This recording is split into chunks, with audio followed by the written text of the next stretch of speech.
Hello, welcome back to Ycft. This movie is very special to you, in particular. I enjoy it, but I don't have the nostalgia attachment that you do. This is your birthday. This is my movie. birthday cash-in. Have Yeah. we explained that on the channel before? What that is? We must have at some point. Yeah, usually we'll get something like The Howling was my birthday caching. So was like The Howling 2, I believe, because it's always around January. There's the chances might not even be out anywhere near your birthday. No, But this was your birthday it was. cash-in. It was. I've told you what mine's going to be, haven't I? Yeah, you've put your order in. It's Puppet Master. Yes. Oh, I'm just going to go through all the Dark Castle movies. We're doing ghost shit, baby. From yeah. 2002. I just realised the catch line on it is See Evil. This was their follow-up to 13 Ghosts. Yes, it Gothica was. came out a year later. This is the first movie by Dark Castle not to be based on a William Castle movie. Yes, it's only their third film as well. So very early on, they branched off the William Castle mentality. It was the same director as 13 Ghosts, wasn't it? It's Steve Beck. Steve Beck. I realise most of this video will be you. You have the attachment to this. There's certain production things I really like, but right off the bat, I want to say about the Dark Castle movies in general, especially in this era, is the production design. You know when you're watching a Dark Castle movie because they look wild. Yeah. 13 Ghosts, which we will do at some point, is such a wild ride and Yes. visually such a treat. So is this movie. The ship interiors that they made look incredible. Yeah. The stuff that they tried to do visually, which I'll get into a bit later, was also incredible. Like, this film has such an identity. Dark Castle had an identity, which a lot of that followed into Gothica Oh, totally. as well, but in a different way. I just want to give them props for that. Should I do a quick synopsis? Do a quick synopsis, yeah. So, a group, what would you call them? Marine salvages. Marine salvages are approached about a ship that has been left afloat for many... A ghost ship. Yeah, basically a ghost ship. They realise when they get there that it is like an ocean liner. It's a massive cruise ship Yes. that has been afloat for 40 years. Since 1962. Yeah, and the person who brought it to them basically said that all he wants is 20%. They get there and when they get there, realise that the ship is, one thing, it's sinking. Yes, she needs repairs. She needs repairs if they're going to try and drag her back to, Yeah. the harbour and salvage her. Yes. They then find boxes and boxes and boxes of gold. Yeah. Along with bodies of a previous crew, which means they are not the first people to find this ship. And it's very clear that there is something spooky going on. There is something malevolent afoot. And the crew start to drop off in various ways. Give us some backstory into this one. I'm gonna sit back let you do dive your thing. in. All right, okay. Well, okay, so yes, we've established this is the third film in the Dark Castle filmography thus far.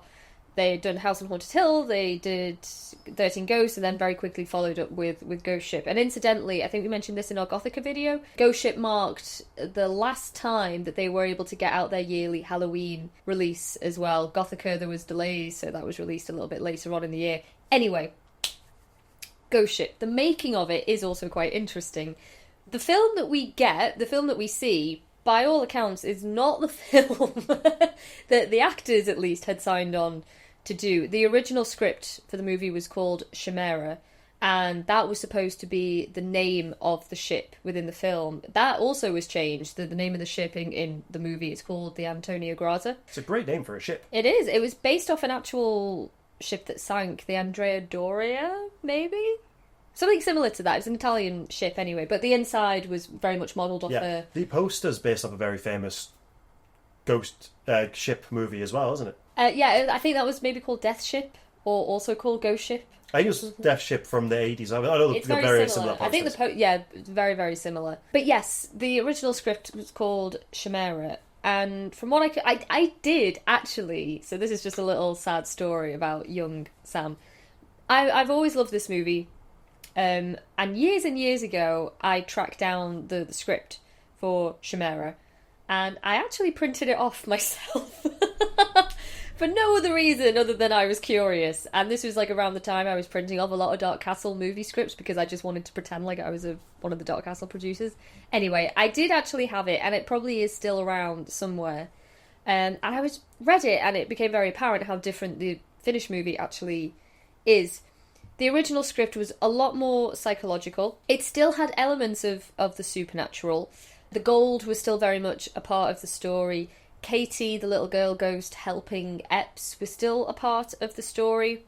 But from what I can remember, Jack Ferryman, the Desmond Harrington character, was not in the story. So the whole soul collecting element was very much added in. Ferryman. The ferryman, yes. And Murphy, the Gabriel Byrne character, was the bad guy. He was the one that was killing off his crew because he wanted the gold. And that was obviously changed as well. So basically, by the time the cast arrived in Australia where they were filming it, they were presented with a very different script. I think Joel Silver was responsible for a lot of the changes. I'm not too sure why. But anyway, none of them were very happy. They'd signed on to do this, more psychological thriller with a little bit of the supernatural in there. And it ended up just being this batshit crazy, very typically Dark Castle, bold, ambitious horror, balls to the wall horror. So anyway, that's Ghost Ship. And I know it's not a perfect movie. It's probably not the best Dark Castle movie. I have a really big soft spot for this one. It's probably up there with Gothica, in fact, in terms of how much I actually really do. I do love it. I can appreciate that there's good and there's bad in there, but I always think it's a really fun watch, and that's why I really wanted to do it today. This is probably only the second or maybe third time I've watched it, and it's always a fun ride, but there's something about it where I forget. I always remember, the ferryman is the bad guy collecting souls. Yeah. But I just forget most of the movie every time I watch it. It's a fun ride, but it doesn't stay with me. Yeah. To be honest, I feel that way about a lot of the Dark Castle movies. I think that's absolutely fair. I think with Ghost Ship, however, there is one particular scene that people do remember. Oh, the opening is probably one of the best openings for a horror movie ever. I'd like to think a lot of people agree. I've seen it on a lot of lists. Do agree with that, yeah. Yeah. So we get a bunch of the crew on the ship in the 60s, and a cable comes loose and just cuts through them. An amazing mix of digital effects and practical effects, and we just have our little girl, what's the ghost called? Katie. Who she went on to play Violet in Series Unfortunate Events, didn't she? I was like, then might have even been the very next year. Yeah, or a few years, like 2 years out, maybe.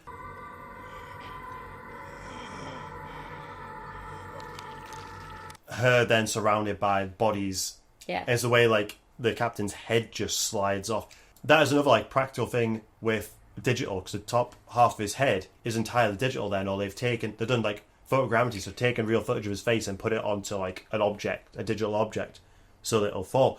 Really, really well done. They were really trying to push the boat what they could do with the $20 million budget that they had. Yeah. And I think it's a lot of being smart about it, especially with the VFX. But that opening scene, whoa, it's jarring and kind of sets a tone for the rest of the movie at that point. Yeah, I think so, yeah. I can't remember. I might be talking out of my arse at this point, but I think that scene is in the original script as well. There's some kind of, like, massacre, I think, at the beginning. Anyway, but it is a very iconic scene, and I think when most people think of Ghost Ship, they're thinking of the opening, when that wire, that cable cuts through, slices and dices everyone, and it's very well done, it is very gnarly, and it is memorable. I want to talk about, do you have the company who did the practical effects? Photon VFX, they're an Australian company. Yeah, I want to shout out to them as well, because any ship-based film is going to struggle in the wake of Titanic. Even though this is a fair few years afterwards. Like 5 years after Titanic? Yeah, you're going to struggle, aren't you? Yeah. And they're not going to have the budget that Titanic had. No. And looking at it today, a lot of the effects are quite dated. Yes. But some of the miniatures were incredibly detailed. And what they did, the miniature of the ship, they did a half and half. One half of the ship was the modern day, decrepit, broken one. On the opposite side of the model, it was brand new. Yeah.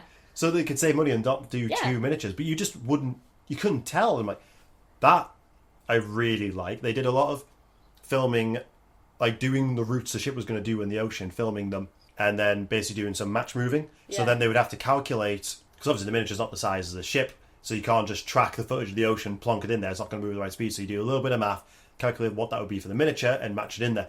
And it looks so good. Yeah. For the time, and I've got to emphasize, for the budget. Yeah. There's a shot later on in the movie where, what's the name of the character? You know, the ballroom one. Greer. So he's being tempted by Yes. a very sexy female ghost. Yes, Francesca. And a scene where the dining room kind of starts twirling, look to go back in time, and looking at it, it is dated, and you can see a lot of the scenes. But at the time, that is very ambitious and pretty well very done. much so. And that's one thing that really impressed me when I was watching this one. Is dated a certain. There are a couple of bad effects. Yeah, there are. But there are. It's the budget that they managed to Yeah. pull this off with is very, very impressive. And some of it, I'm like, it's actually still pretty good. There is one little slip up that I have to point out. Yeah.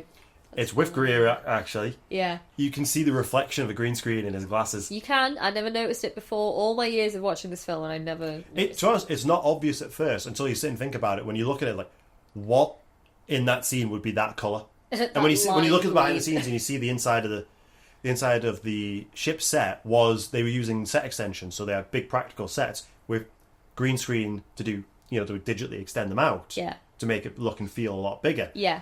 So that's what his glasses are reflecting. I love stuff like that. VFX stuff. Obviously, VFX fascinates me, and especially low budget VFX can sometimes be a lot more creative than Definitely. because they have interesting problems. Usually, budget being the one that they come across. Yeah. Certain shots that don't look pretty good, it's like when all the doors are slamming, and I'm thinking, I can tell they've done a digital set extension for that to make the corridor feel longer, and all the doors are digital and slamming. I'm like, Yeah. probably could have done that practically and still extended it back. Yeah. Because it doesn't look good. It doesn't. But I think I know what you're saying. It is dated. A lot of it is dated. Going back to the production design, we were saying earlier. Big shout out to Graham Grace Walker, who worked on quite a lot of Dark Castle movies. Actually, he did Gothica. He did House of Wax. Previously, he'd worked on one of the Mad Max films. He did Dead Calm.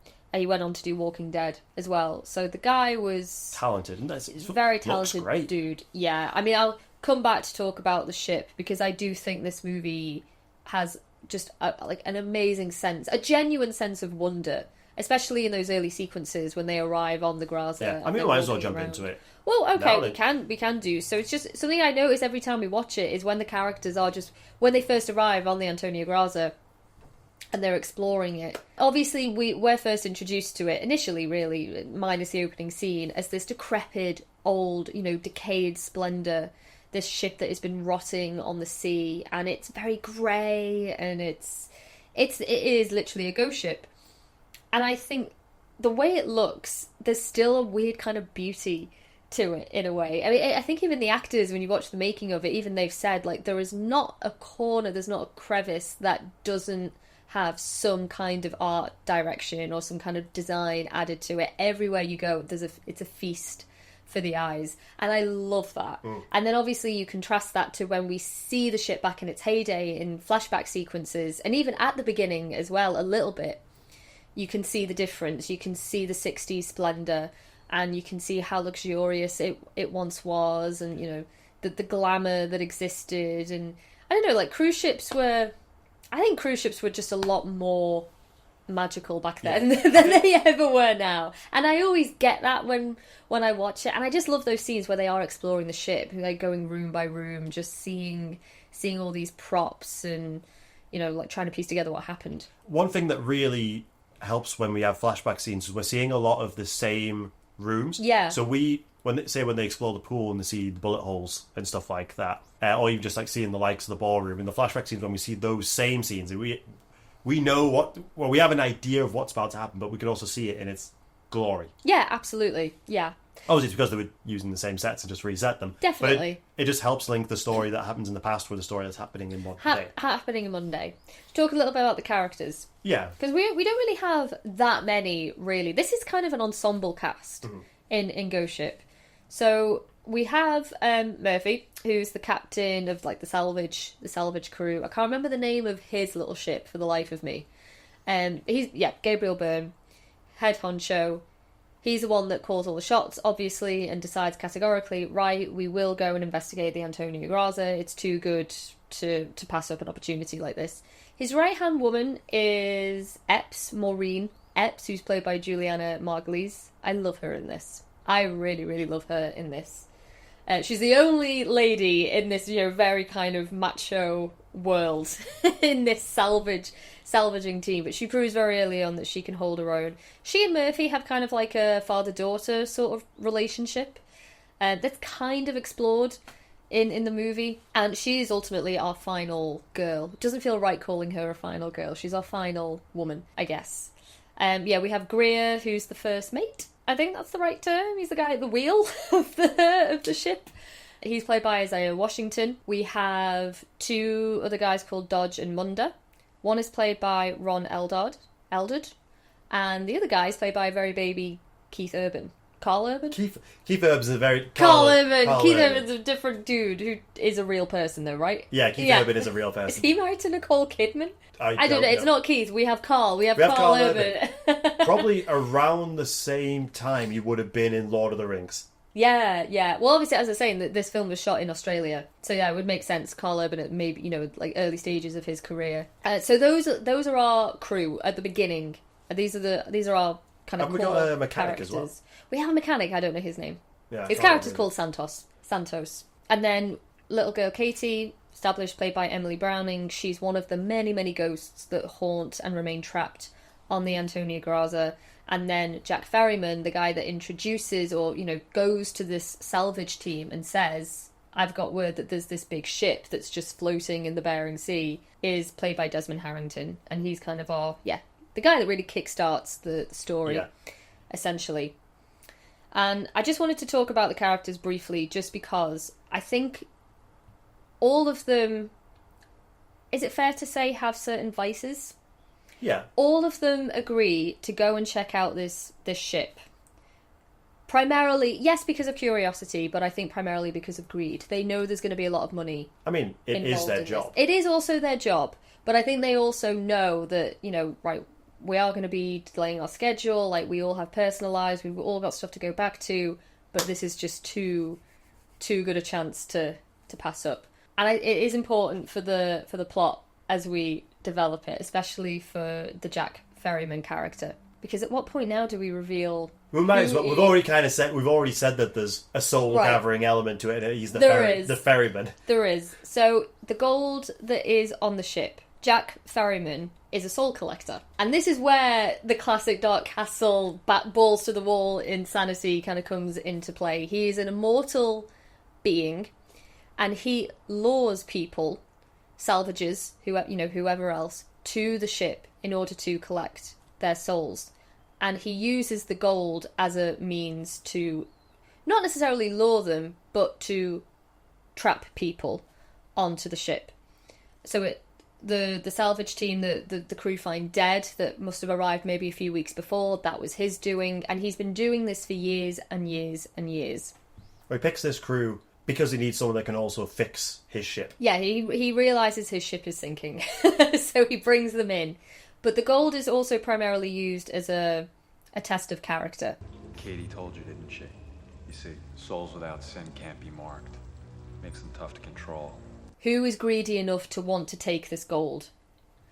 And Maureen, it turns out, is the only one that is not really that bothered about the gold, especially as the more time they spend on the Grazia exploring it and come to realise that there's maybe something spooky going on. Gold. The gold.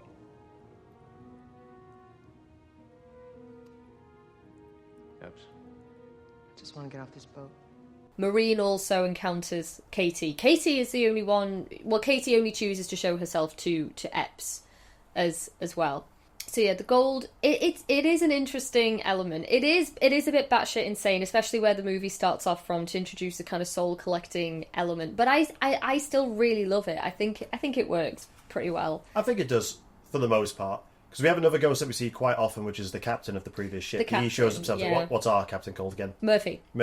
And it's kind of Murphy who kind of discovers that ferryman was around then, because this captain has been showing himself to him and kind of revealing what happened to this ship. So it makes me think at some point in the script he was supposed to be the main character. Potentially, yeah. So should we say what happened to the ship? Yeah. Well, they found another ship that was sinking and came and rescued it, and that's when the gold came on board. Yeah, the Lorelei. Yeah, was that a real... I don't know. Ghost ship? I don't think so. So once the gold was on board, plots kind of emerged and test the crew, and a lot of people start getting killed for this gold. And this flashback sequence is incredible. I cannot understate it enough. Oh, no, sorry, overstate it enough. This scene is everything in this movie. I adore it. It's 4 minutes of no dialogue, just pure flashback, amazing editing, really decent sound design as well. And we learn Early 2000 soundtrack as well. Yeah, absolutely. It's my little box. We'll have to add in who sings it. I can't remember. But yeah, no dialogue. We just visually see the film tells us what happened on that night, 1962, when all of those people got bisected, dissected. And it's all Ferryman's doing. Yeah. He intended for there to be betrayal after betrayal after betrayal, all back to the gold. But his main motive is to collect people's souls, and he likes the bad souls. As it's described in the movie, if a soul is bad, they're easier to mark. The good, pure, innocent souls are a lot harder to control. And it is such a fantastic sequence. It tells everything we know about a single bit of dialogue, which is really cool. It also shows that he has, not only is he immortal, he has abilities, because we do see people getting poisoned, shot. We see like the singer, Francesca. gunning down a bunch of the crew who have been killing people. Yeah. And then he turns up and basically uses his ability to make a hook slide down into her face, slid down into her face. It's gnarly. That's also when it's revealed to Epps that he was there. So that means to me, he's the one that cut for everybody, because we don't see a scene of anyone setting that up. So I think that's something that he... Yeah. So as an adult watching the scene of when we see the little girl get killed, she gets dragged into her quarters by 2 men and the door is shut, and then later on we see... Well, earlier we saw her body. Yeah. Kind of feels like that was written with some darker intentions. I think it absolutely was. I think the original script makes that a little bit clear. Yeah, so Katie is travelling alone on the Grazia. She's travelling to New York to be reunited with her parents. So she's a solo passenger, and I think she's 10, maybe? I can't quite remember her age. But yeah, she's witnessing all the carnage around her. Obviously, she's there for the initial massacre with the cable, and she's running through the ship, and she's crying and she's screaming, and all the other passengers that are still alive are crying and screaming. 2 crew members, they grab hold of her, they drag her into her cabin, and we eventually see her corpse hanging from the ceiling. When I was a kid, I just always assumed, oh, they hanged her. When you watch it, I think as you're a bit older, you see 2 grown men dragging a little girl into a cabin and then shutting the door. Especially when they're just killing people left, right and centre. Yeah. Where they stand. Yeah. There's no reason to take her into the room. I think it's inferred. There's also that moment, like, we see all of this in that flashback sequence when Katie tells Epps what happened, the history of revealing the mystery of the Grazia. And there's that moment where Katie is witnessing her own death, and she kind of shudders and looks away, and then Epps looks at her like genuinely heartbroken. I think, I don't know, you can see obviously what you want to see, but I think it is implied. I mean, I think she would have looked at it anyway, knowing that that's where she was hung to death. Yeah. That's pretty sad anyway, even without anything else added to it. Yeah, but I think it's kind of implied that something darker and more sinister happened in that cabin before she was hanged, unfortunately. But yeah, it is betrayal after betrayal. Everything you need to learn about that night is revealed to you without a single trace of dialogue, and it's entertaining. That's what I really, really love about it. I think the difference with the modern day stuff is there's no betrayal. No. Well, it's another difference, again, with the shooting script, is that the crew were going to find themselves stranded on the Antonio Grazia once their ship was destroyed, presumably by ferrymen to keep them trapped on the Grazia. And one by one, they'd all be separated and slowly start to go a little bit stir crazy. Which does happen to Murphy. The ferryman is making everyone he sees look like his lost crew member who obviously died when his ship exploded. Murph! Murph? You alright, Murph? So that's driving him crazy that way. So it's like that part of it I feel was always meant to be in there. Yeah. Because he's clearly gotten drunk. But none of the other crew members turn on each other. No, we don't. No, we don't see that, and that would have been interesting to see. I appreciate that. Something I do like, and it only really clocked with me very recently. Again, it's kind of embarrassing considering how often I've been watching this film. But I think Ferryman and also some of the other ghosts trapped on the ship, the bad ghosts, they play, like I was saying earlier, they play to the characters' vices. So Murphy, we learn, is an alcoholic, but he's been sober for many years. But he's tempted by a bottle of booze that is in the captain's headquarters. Greer has a fiancée waiting for him back home, but yet he's very tempted by the image of Francesca, and so it's Francesca's ghost that appears to him and lures him away. And I think with all of the others, it is she agreed. Like Dodge and Munder, they want the gold. This movie was described by the production as The Shining on a boat. And I see that completely now, yes. Especially that scene, because she takes her dress down. You know, he wants to get lucky. Yeah. And then, because she's a ghost, he just falls through her down a lift shaft. And then as she turns away, turns into, like, you know, decrepit.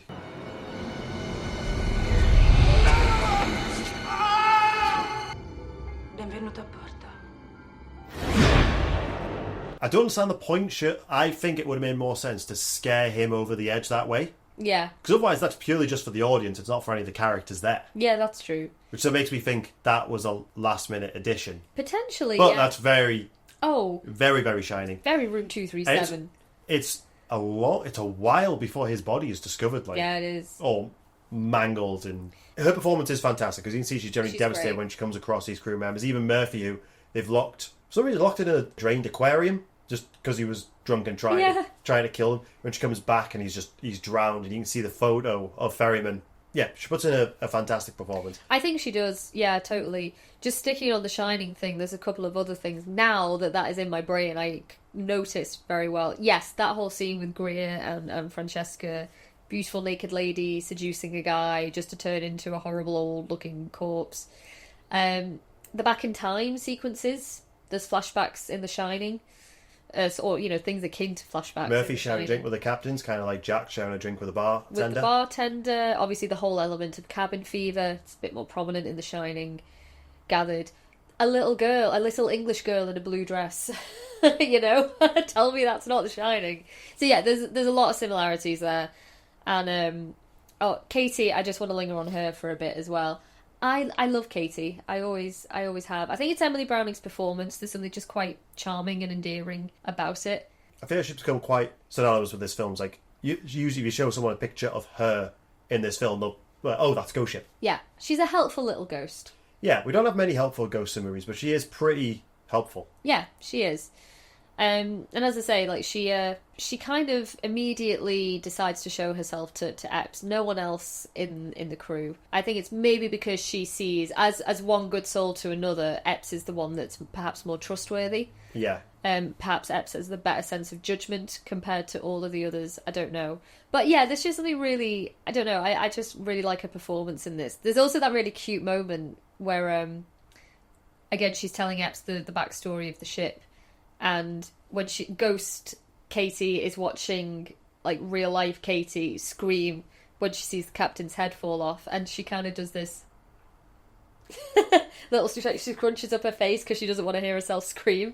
I've always really loved that little moment. Zeps gets a necklace off her body and tries to put it on her, and then it goes through. Oh, you really are a ghost. Yeah. So she wears it herself. Yeah.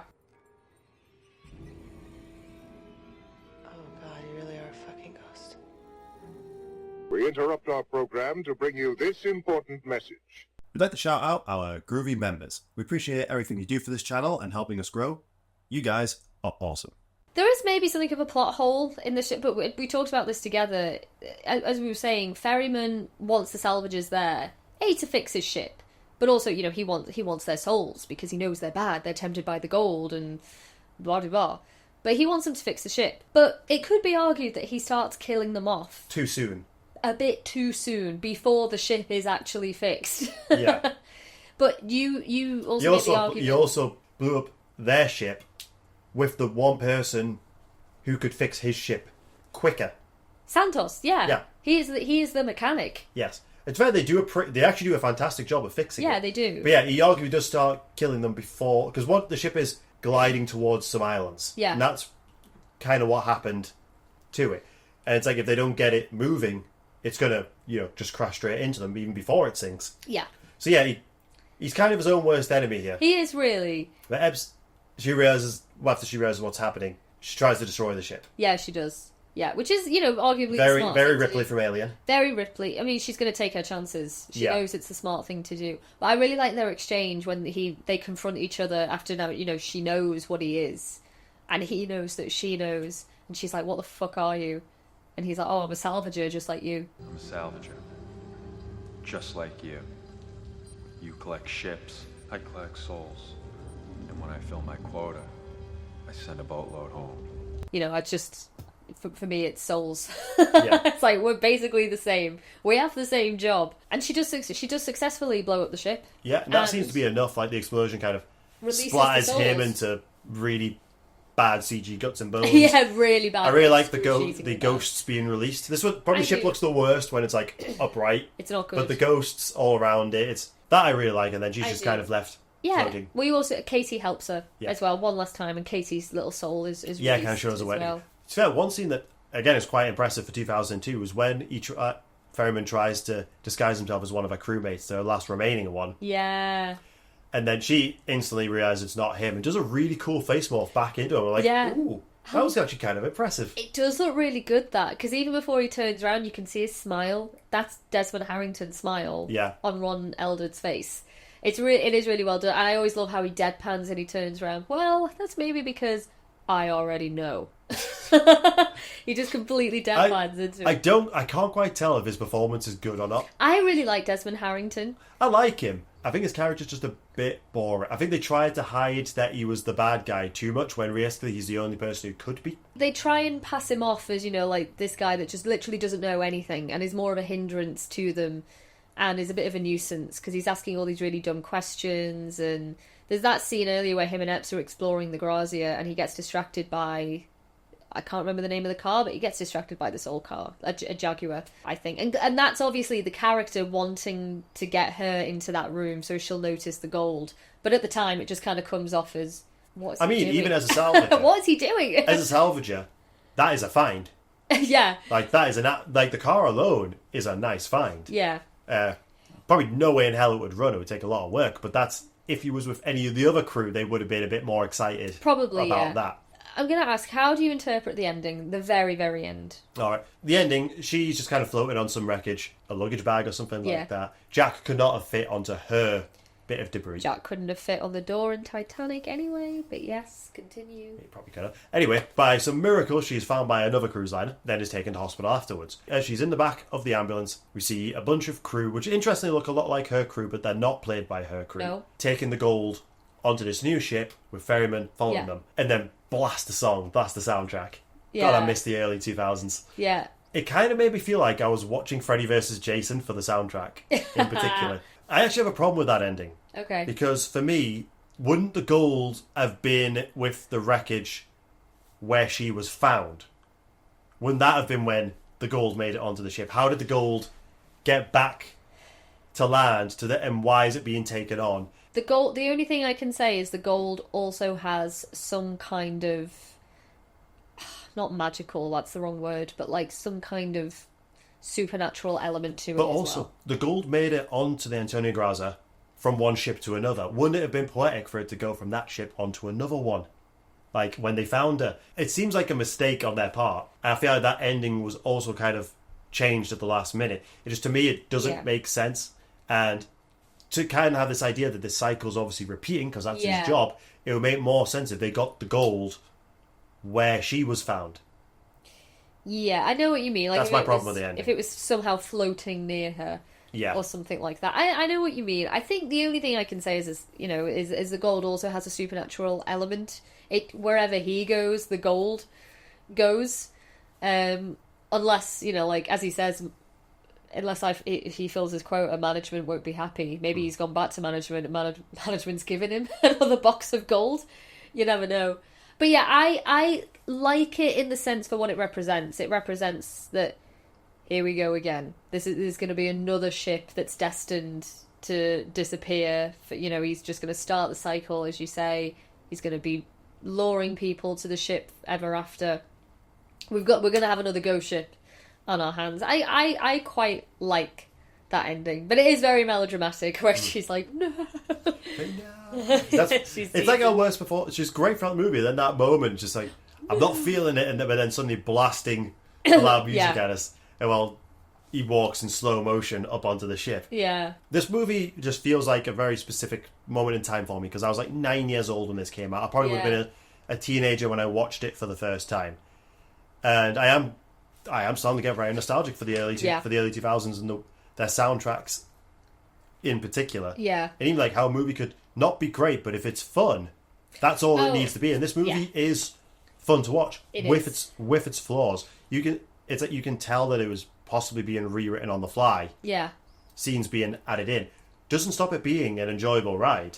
I really don't think it does. I mean, yes, maybe in some areas the script could be a little bit more tighter, refined, a little bit tighter. Maybe in some cases the acting could be a little bit more solid. Character development could be there. Actually, no, do you know what? I take that back about the acting. I generally think the acting is pretty solid. For the most part, it's pretty solid. All the way around. And I said, Juliana is like... I don't think she was the lead in enough movies, really. I think she was really great in this. I'm rooting for her all the way. But yeah, like we said, Dark Castle had a habit of making these very ambitious scripts, very unique stories, and they are a fun ride. Even their William Castle adaptations are so far removed from the original. They are their own thing. They're basically original films. Yeah. In every way but name. Yeah. And also, maritime themed horrors are rare. I don't know of any others that I can think of, at least like not on a big budget scale, horror films set at sea. On a ship. Oh God, I introduced one to. I don't know if you watched it, but there's one on Shudder, and it's about like etc. in the war. It's like vampires. About vampires on the ship. That was pretty fun. That's probably like a similar budget to this. Similar budget. We'll have to remember the title for that. I can't remember the title, but it was fun. But I think Ghost Ship for the most part is unique in that sense. Whenever someone would, if I'm ever asked to recommend like a maritime themed horror, I will obviously say Ghost Ship. It's kind of the only one that is out there. Really. Probably with The Fog. I'd still class that as a maritime one, even though we're not on seaside the ship. horror. Yeah, sure. But I really love this movie. It isn't perfect, but there are some really fun things to enjoy. The thing is, movies don't have to be perfect. No, of course they don't. Like, I will enjoy a movie if I'm entertained. Yeah, exactly. And we've debated so many times. There's some movies that are really bad that I like. Yeah. Because I get thoroughly entertained by them. This movie, I might not be as attached to it as you are. And I don't watch it that often, but when I do watch it, I have a good time. And we were talking about how we miss special features on DVDs. Yeah. Obviously, the special features on Blu-rays. But ones like this, where it's a puzzle. But it's like some weird toy that the little girl ghost has. Make words out of it. But in this, you have to find the right code, and it gives you additional bits of information. So we did it a couple of times, and I got one, and it's just it just shows a radio, footage of some radio, and we hear the transmission of the crew that arrived before our crew. I love stuff like that. That's cool. Streaming services need to start adding special features on as well. I know Disney Plus do it for their own stuff they've made themselves, but if a streamer really wants to stand out, start licensing the behind the scenes as well and give us the options to watch those. Yeah, because that was a really fun find, and I missed that. Well, also 13 Ghosts. It was on the VHS, I guess, at the time, and then the DVD. The backstories of the ghosts. The backstories are kind of briefly mentioned in the movie, I think, but really fully explored in the special features. And that's what made people demand a 13 Ghosts TV series and have an episode based on each ghost. Yeah, it's like we're getting potentially a sequel. I think that is it. I think they are working on a TV series. We're getting a TV series based off the special features. Yeah, that's almost as bad as getting an I Am Legend sequel based on the alternate ending that was on the DVD. Yeah. Or The Wicker Man. Yeah. The most famous scene from the Nicolas Cage Wicker Man, The Bees, was a deleted scene that people found, on the DVD. Yeah. So this is why special features are important. And I love finding, little things like that, stuff that maybe they wanted to include in some way, but didn't have the time to. Didn't have the time. But it's that little bit of effort. There was a great featurette just showing the production, the makeup. It was great. The gore. That stuff is really good, and that's something else I really miss. I totally agree with that. Yeah, but I really love this movie. It is. It's just so much fun. Yes, there is a lot of nostalgia, but for the most part, I do genuinely think this is not a bad film by any means. It's not. It's not one of those like, oh, it's so bad it's good. No. I genuinely think it's a good film. It definitely does have a bit of a whiff of cheese about it. Yeah, for sure. Which, There's you nothing know, wrong with that's that. that's not a bad thing. I love a bit of cheese. Yeah. Both in my movies and in dining. Yeah, and I rewatch this often. I come back to this one quite a lot. Yeah, Probably- more often than I do. More often even than Gothica, and I love Gothica. Gothica. This is an easier movie to watch Definitely. than Gothica. Yeah, for sure. Yeah. So do you have any more notes on this one? I don't think I do. I think I've said everything I really want to say about Ghost Ship. But yeah, the film is obviously remembered for the most part for its opening sequence, which is phenomenal. But there are a lot of other really cool scenes in the movie, namely the flashback scene. I don't think that gets enough love or recognition as it should. I think when you've got such a strong scene to open with, it's hard for anything else in the movie to be remembered. Yeah, that's But that flashback, it is very well done. Just the sheer amount of information you are given. Yeah. And it is literally you know, a lot of films have a problem of like telling us instead of showing us. This is just all Exactly. show. In fact, very little of the backstory is actually told Yeah. It's in this shown. movie. So I'm like, I can really, really appreciate that. Totally. I also really like, I know we mentioned the sound design, but throughout the flashback scene, yes, we have My Little Box, that song playing, but then they integrate sounds of the ship within the music, like the ship creaking and things like that, and I really I love it. I love it. Well, thanks a lot, guys. That was Ghost Ship. So, has anyone seen this one? Are there any Dark Castle fans out there? Because I think they were on a little bit of a revival, weren't they? Because They've got films in the works as well. They got films in the works. I think the last one might have done that we've seen anyway would have been Orphan First Kill. That was Yeah. a Dark Castle. Yeah, it was. Which, maybe not as eccentric as Ghost Ship or 13 Ghosts, but that movie definitely has an identity. Definitely, yeah. It's Yeah. a solid sequel. Yeah, so I'm excited to see what they end up doing, and I personally I quite like the idea of us doing 13 Ghosts. One day. Just for, I love Matthew Lillard in that movie. That movie is so stylish. It makes no sense. I know. But it's a wild ride, just like this one is. Yeah. So, thanks a lot, guys, and we'll see you next week.